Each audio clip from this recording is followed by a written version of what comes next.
queremos dar-vos as boas-vindas para mais um estudo sobre o ABC da Fundação Adventista. Este é o nosso terceiro vídeo. Nos dois primeiros fizemos uma introdução a toda esta nossa série. Hoje vamos continuar a estudar a Fundação da Fé, ou a plataforma, como é mencionado no livro de Primeiros Escritos, página 278, onde nos fala que as verdades que nos foram dadas no princípio do nosso movimento, especialmente as verdades de 1840 a 1844, são as verdades ilustradas nos diagramas de 1843 e 1850. É por isso que agora, e de acordo com o que lemos nos nossos estudos anteriores, em Jeremias 6,16, é-nos dito que perguntemos pelas veredas antigas para que possamos caminhar por elas e encontremos descanso ou refrigério para as nossas almas. E é com este propósito que pretendemos regressar e explicar estas verdades para que assim possamos todos participar desse refrigério. Com isto queremos então dar início a esta apresentação. Estamos compreendendo os diagramas de 1843 e 1850. Vemos aqui os dois diagramas, o de 1843, que tem muitos números a sobressair, e o diagrama de 1850. Um antes do desapontamento e o outro depois do desapontamento. Estes são os diagramas que foram utilizados para pregar a mensagem antes e depois desse grande acontecimento que ocorreu a 22 de outubro de 1844. Esta é a lição número 2, na qual iremos entender a profecia dos 2520 anos. Para que o assunto se torne bem entendível para vós, esta mesma lição número 2, sobre a profecia dos 2520 anos, será dividida em 5 partes. Mais uma vez, informamos que estes diagramas se encontram disponíveis na net para vocês poderem baixá-los gratuitamente e assim poderem familiarizar-se com eles, mais com eles. No final desta apresentação, vamos disponibilizar novamente estes endereços. Vemos então aqui o diagrama de 1843. A profecia dos 2520 anos encontra-se na parte superior direita. A seta aponta para a área onde se encontram os 2520. À nossa direita vemos precisamente ampliado o canto superior direito do diagrama de 1843, de forma a podermos explicá-lo mais claramente. Esta profecia não é muito familiar atualmente para nós como adventistas do sétimo dia. Como se pode ver no diagrama, os 2520 são a profecia mais longa da Bíblia porque começa no ano 677 a.C. e termina no ano de 1843 d.C. De acordo com se queria antes do grande desapontamento. Todos pensavam que era em 1843 a segunda vinda. A esmagadora maioria dos adventistas do sétimo dia não sabe que a primeira profecia que Guilherme Miller descobriu foi precisamente a dos 2520 anos. Vejamos o que disse o próprio Guilherme Miller. Tinha a concordância de Cruden, que considera o melhor do mundo, e juntamente com a Bíblia, sentei-me no meu escritório e lia apenas por um momento os jornais, pois tinha-me proposto conhecer o que a Bíblia dizia. Comecei em Gênesis e lia detalhadamente, e quando chegava a um texto que não entendia, esquadrinhava a Bíblia para encontrar o significado. Depois de ter estudado a Bíblia assim, quão iluminadora e gloriosa apareceu a verdade. Encontrei o que lhes tenho estado a pregar. Estava satisfeito que os 7 tempos terminavam em 1843. Então cheguei aos 2300 dias. Encontramos esta passagem em Review and Herald, 24 de abril de 1856. Vemos precisamente aqui que antes de Guilherme Miller chegar à profecia dos 2300 dias, ou anos, ele descobriu primeiro a profecia dos 2520 anos, ou 7 tempos. A profecia dos 2520 anos reforça o ano de 1844 como sendo um ano muito importante, pois não apenas Jesus entrou no lugar santíssimo para efetuar o juízo investigativo, como também este ano marca o fim da dispersão do povo de Deus e o início do ajuntamento do povo remanescente, o povo adventista. Estas duas profecias complementam-se. Vamos ter vários estudos sobre os 2520 anos. Contudo, esta apresentação é apenas a base sobre este tema em particular. Nesta apresentação, vamos apenas mencionar apenas alguns detalhes. Depois, nas apresentações posteriores, iremos desenvolver este tema através de gráficos e de linhas de tempo para que possamos ver estas coisas com mais detalhe. Continuando com o nosso estudo de hoje, a profecia dos 2520 anos, também conhecida como a maldição de Moisés, encontra-se no livro de Levítico, capítulo 26.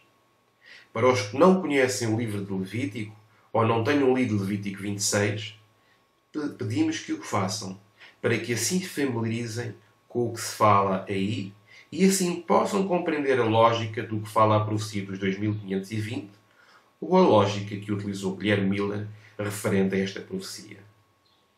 Neste capítulo, Deus promete bênçãos ao seu povo escolhido se eles não adorarem ídolos e guardarem as suas leis e honrarem o sábado.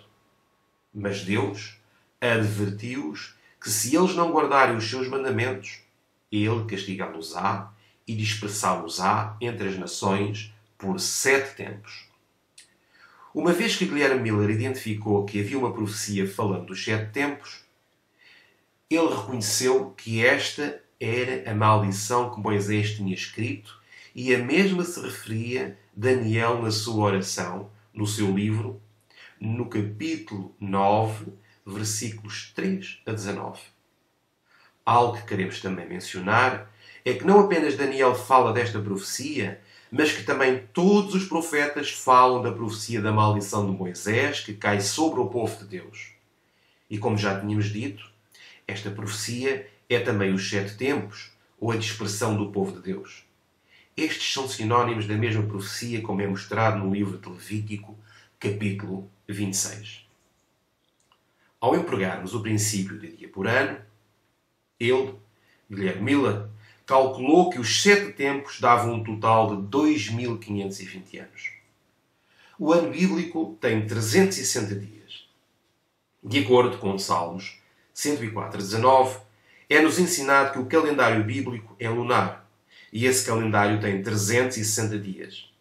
Agora, ao fazermos os cálculos, vemos que se multiplicarmos 360 por 7, temos 2520 anos. Ou colocando de outra forma, 7 tempos vezes 12 meses igual a 84 meses. Agora, tomando esses 84 meses e ao multiplicá-los por 30 dias, que tem o mês bíblico, dá-nos o total de 2520 anos. Estamos a fazer todos estes cálculos para que vejam como se chega a esta data que estamos a falar. Depois, Guilherme Miller procurou o registro bíblico quando os judeus foram levados em cativeiro. Esta foi a segunda tarefa que Guilherme Miller efetuou para saber exatamente quando começava. Ele descobriu que as 10 tribos do norte foram levadas em cativeiro no ano 723 a.C. Quando os assírios os levaram cativos durante o reinado de Oseias, foi então que ele somou os 2520 anos a essa data e o resultado foi 1797-1798. Depois encontrou que as tribos do sul foram levadas em cativeiro para Babilónia durante o reinado de Manassés no ano 677 a.C. Então ele somou os 2520 anos a essa data e o resultado foi 1843-1844. Ele registrou apenas no diagrama a data de 677, já que o cativeiro das 2 tribos do sul marcavam a terminação do cativeiro das 12 tribos em geral. Por outras palavras, o que estamos a ensinar aqui é que existem 2520. O primeiro começou quando as 10 tribos do norte foram levadas em cativeiro sobre o reinado de Oseias. E este cativeiro começou na data de 723 a.C. e termina em 1797-1798. A razão por que dizemos 1797-1798 é porque Guilherme Miller não contou o ano zero. Mas se contarmos o ano zero, chegamos a 1798. Também os outros 2520, que começaram em 677 a.C., terminam em 1843, 1844, tomando em conta o ano zero para a última data. Não entraremos agora em detalhes sobre estes dois inícios e términos para os 2520. Contudo, e a título informativo, podemos dizer que a nação israelita, unida desde a entrada de Canaã com um só reino sob a liderança de Saul, Davi e Salomão, dividiu-se em dois reinos, provavelmente em 975 a.C. As 10 tribos do norte, também chamado Samaria, Israel ou Efraim, e as 2 tribos do sul, Judá ou Judeia. Por causa desta divisão, estes reinos foram levados em cativeiro em diferentes datas, dependendo da altura em que romperam o pacto que Deus tinha pedido para não quebrarem. Continuando com o nosso estudo, vemos aqui que, se subtrairmos 677 a 2520, o resultado é de 1843 dias ou anos. Lembramos que nesse cálculo não foi calculado o ano zero, pois se o fosse, o resultado seria o ano de 1844. A primeira data no centro do diagrama é 677 a.C. e marca a data quando as 2 tribos de Judá foram levadas em cativeiro. Vemos aqui na parte de baixo a primeira data que aparece no diagrama de 1843, como também se vê na parte de cima. Aqui, neste gráfico, vemos que a profecia dos 2520 anos relaciona-se com as outras profecias de tempo de Daniel e Apocalipse, as quais são mais conhecidas. Profecias tais como a dos 1260, 1290, 1335 e como outras mais que não iremos agora mencionar. Mas todas estas entram dentro da profecia dos 7 tempos. Podemos ver pela Bíblia que Deus sempre completa algo em ciclo de 7, porque é o número da perfeição. E vemos que Deus completa a dispersão do povo de Deus durante estes 7 tempos, ou mais precisamente durante estes 2520 anos que nos fala a profecia. Há muitas verdades gloriosas sobre este tema que iremos desenvolver, e vocês irão dar-se conta que existem factos que impressionam a mente ao entendermos particularmente esta profecia. Aqui neste gráfico, ou diagrama que estamos a ver, é ensinado os 2520 anos. Reparem que na linha vermelha superior vemos Judá, que começa em 677 e termina em 1844 na nossa era. Na linha vermelha inferior temos as 10 tribos ao norte, que começou no ano de 723 a.C. e terminou no ano de 1798. Não vamos tomar muito tempo aqui, porque iremos desenvolver o tema nas próximas apresentações. Vimos também que esta profecia é também conhecida como dispersão e há também uma reunião no final da mesma. A profecia dos 2520 anos começa com a dispersão do povo de Deus quando as tribos do norte foram levadas em cativeiro em 723 a.C., durante o reinado de Oseias, e continuou quando as tribos do sul, sobre o reinado de Manassés, foram levadas em cativeiro para a Babilónia no ano 677 a.C. Esta última data é a que aparece no diagrama. A profecia dos 2520 anos termina em 1798 e 1843, 844, quando começa novamente a reunião do povo de Deus. Sabemos que é depois do desapontamento que surge a Igreja do povo de Deus, a Igreja Adventista do sétimo dia, pois Deus levantou-a de acordo com a profecia dos 2300 dias, como também através da profecia dos 2520 anos. Ambas as profecias relacionam-se com o povo de Deus.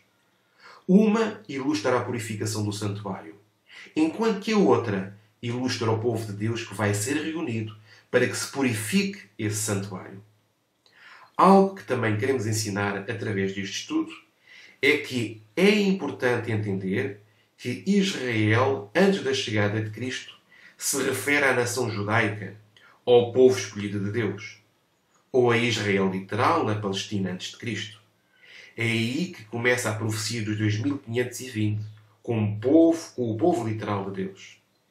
Isto pode-se entender claramente na profecia das 70 semanas ou 490 anos, registada em Daniel 9, a qual é parte dos 2300 dias. Esta profecia marca o limite para o Israel literal. A profecia dos 2520 começa com a dispersão do povo de Deus literal na Palestina.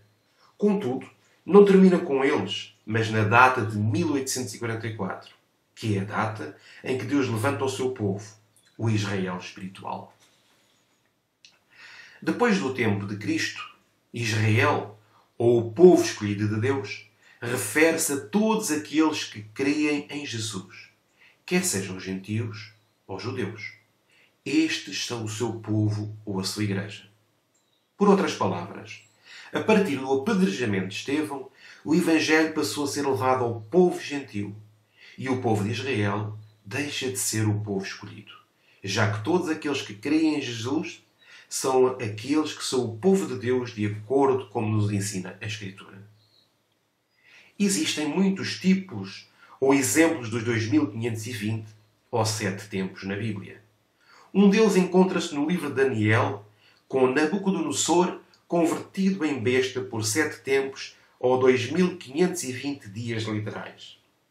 Levou 7 tempos, ou 7 vezes, ou 7 anos, para que Nabucodonosor pudesse regressar à sua posição de rei de todos os reinos da terra naquela altura.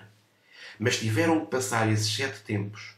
E ele é um exemplo do povo de Deus que, a partir de 1844, Deus passou a reunir e a dar-lhe maior grandeza e maior poder, que depois de haver passado pelos 7 tempos em que foi lançada às bestas, agora proféticas.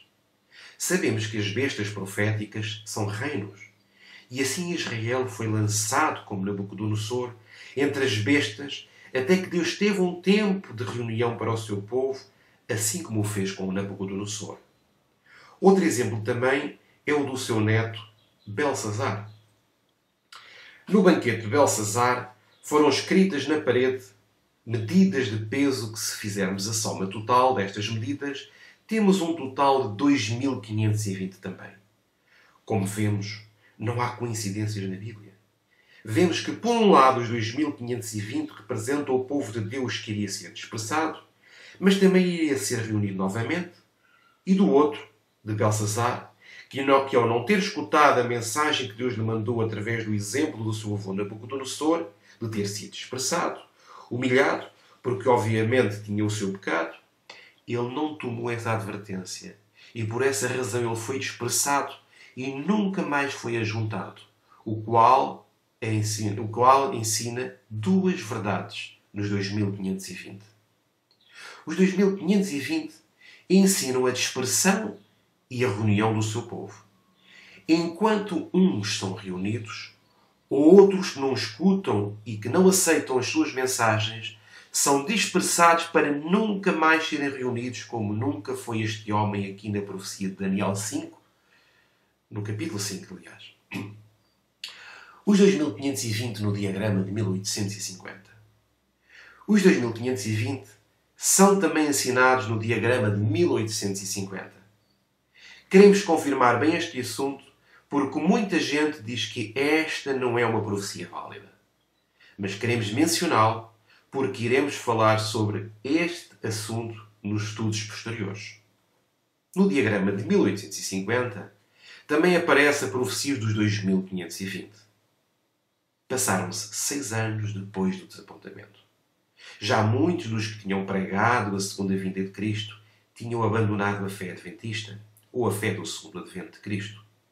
Então, já neste tempo, a irmã White e o seu esposo Tiago White, assim como alguns poucos dos que ficaram no desapontamento, deram um aval para este diagrama produzido em 1850. Este diagrama é também o cumprimento de Abacuque, capítulo 2, porque aí diz que a visão tinha que ser escrita sobre tábuas.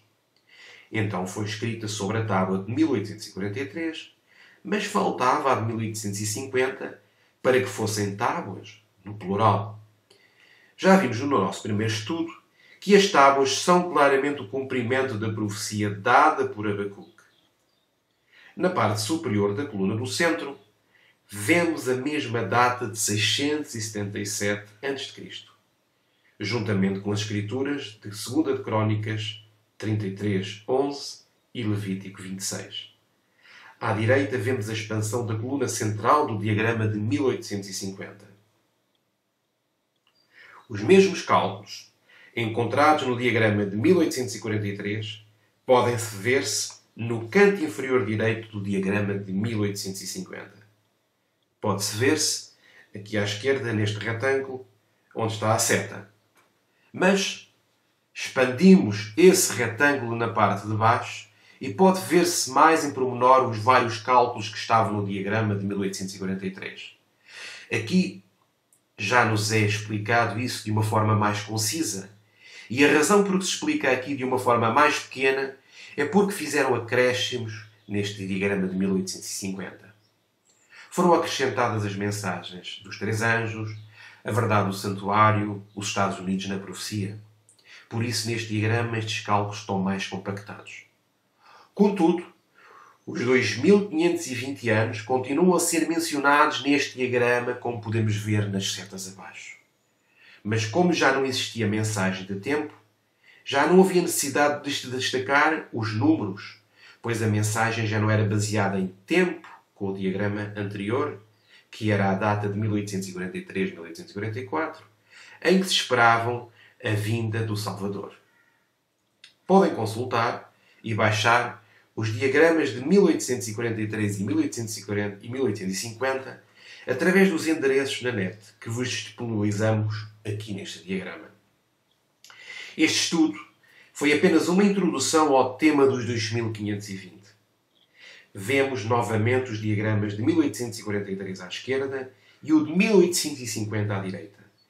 Ambos contêm a profecia dos 2520, confirmando-nos claramente, como diz a Escritura em 2 de Coríntios, capítulo 13, versículo 1, que, por boca de 2 ou 3 testemunhas, será confirmada toda a palavra.